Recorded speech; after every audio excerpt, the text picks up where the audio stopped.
En este video te voy a mostrar cómo girar una imagen en Canva.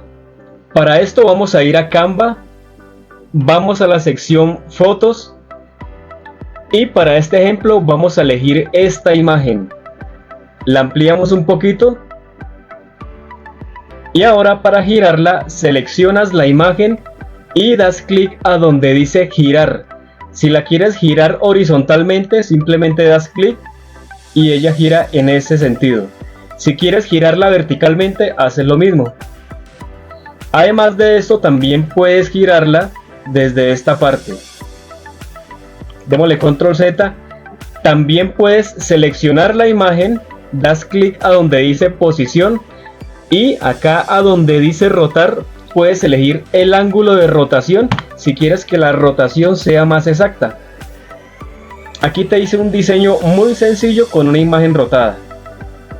Bueno, y eso es todo por este video. Si te fue útil la información, dale me gusta, suscríbete al canal y nos vemos en un próximo video.